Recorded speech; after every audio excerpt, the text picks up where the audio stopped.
Hi there, Ronnie here with my last first impressions for the day. And the last one I want to talk about very briefly is Blue Rose by Green Ronin. Now, this was the first adaptation of the True 20 system. I'm not going to go into too much about the True 20 system itself.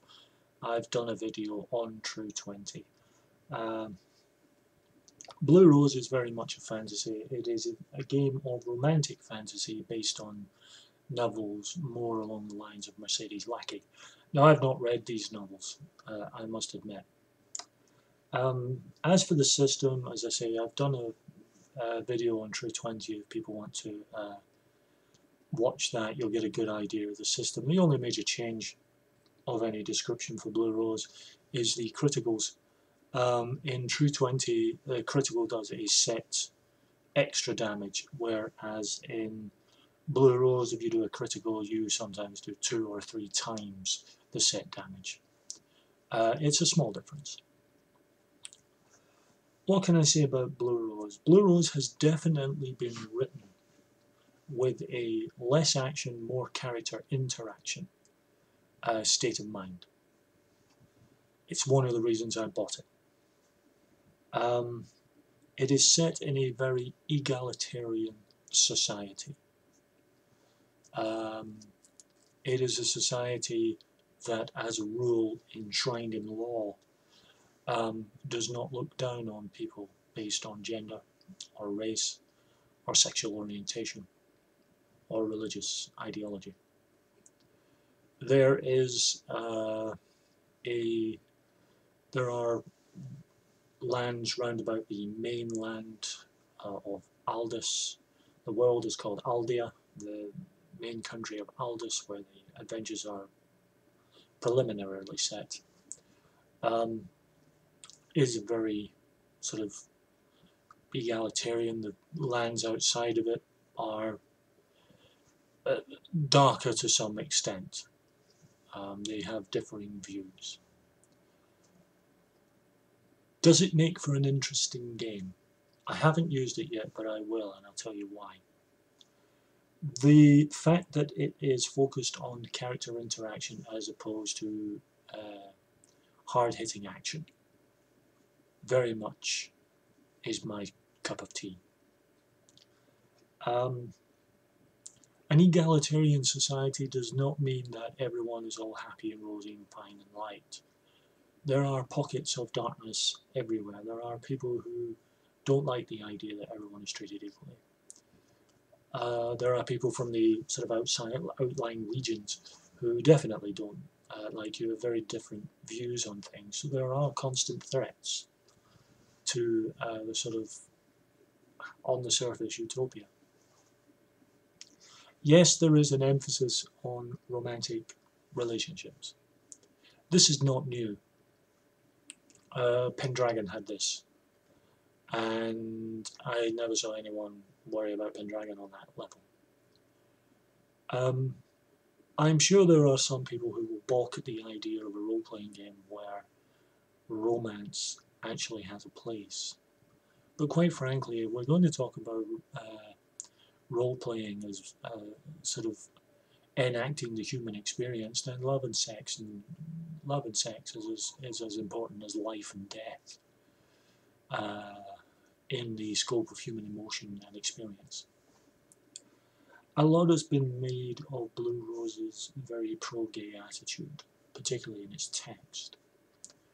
I have done a video on this subject, so I'm going to briefly sum up here. I have absolutely no problem with the pro-gay style, or the fact that it treats everyone equally. The only thing I have a problem with, and I mentioned it in the other video, is that at times you do really feel like they're hitting you over the head with it, which really isn't necessary. But I'm glad it's there, and it's a different kind of world. It's not the sort of neutral, bring your own idea that you can have in your sort of generic fantasy setting. It's certainly very different from the sort of totalitarian, very dark fantasy settings of something like Warhammer Fantasy. Would I recommend it? Yes, I would. I would. with a couple of reservations. And one of the reservations is one of those things that is very easily fixed. Very easily fixed. But it surprises me. Yes, it's a game of human interaction. But let's be honest, your players at some point want something to hit. They want some, sword swinging fantasy action. And there is a bestiary in Blue Rose, and I do have the Blue Rose companion, and it does expand on that. But you don't really get a lot of the fantasy tropes. Now that in and of itself isn't necessarily a bad thing. It creates a unique flavour and atmosphere to a game. But your standard fantasy player may find themselves a little irked to the fact that there's no orcs. There's no dragons. A lot of these famous fantasy tropes aren't there. Now, that is, as I say, not necessarily in itself a bad thing. Blue Rose has its own style, its own view. It makes writing first level player games, however, a little difficult, especially if you're doing a one-on-one. If you have players who very much want lots of action and action and action, I would actually say that maybe Blue Rose wasn't the game for you. But there is a way around it if you really, really want to use Blue Rose, but have more of the sort of standard fantasy tropes in it. And that is to get a hold, and maybe buy it second hand, get a hold of the True 20 Bestiary. True 20 obviously is the same system. You might have to, change a thing here or there. But by doing that, you would have all the dragons and orcs and skeletons and zombies. I mean, there are skeletons and zombies in Blue Rose, but they're bloody powerful. You wouldn't want your average first level character to come up against them. But the game isn't really about sword swinging action. The game is about heroism. And that's probably the other problem people might have. It is a game that very much sets itself out to be a game of heroism. It's heroic. Your characters are seen as heroes rather than simply characters. They are going to be the great heroes of this land. Again, this is not a bad thing. It's a very different take, and a lot of people enjoy high adventure, high heroic fantasy, and that works for them.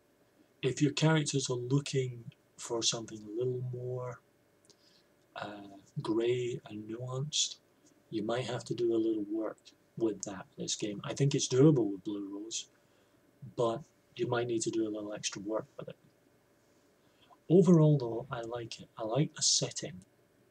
I like the system. It's not as cumbersome as D20. It's certainly nowhere near as light as something like Savage Worlds or Dragon Age, but it's not as cumbersome as D20. It's stripped down. As I said in my True 20 review, because it's a derivative of D20, and you can get conversion notes from True 20 to D20, it is entirely possible to use Blue Rose as a system, but set it in any number of D20 fantasy worlds. You could easily grab Eberron or any of the other D20 games, D20 fantasy settings, and use True 20 and a little jiggery pokery, and you can make it work. If you want a game that is less interested in sword swinging, hacking and slaying, and more interested in character growth and interaction, both on an intellectual, social and romantic aspect, then I would say Blue Rose is well worth looking at.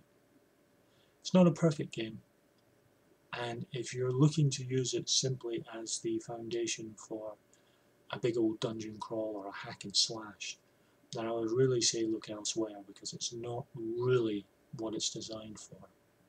But what it is designed for is for the kind of game, actually, it's the kind of game, when I looked at it,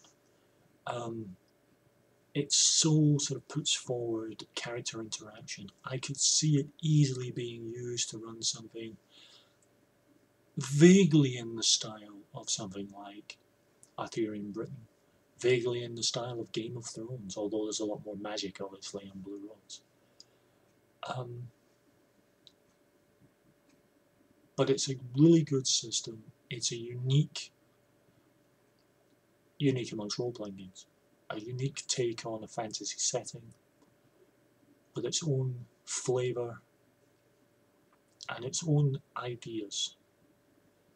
If you want something different from hack and slash and want something that's more cerebral and more interested in your characters' intellectual and emotional and romantic growth, then do get Blue Rose, because I think you will be very pleasantly surprised.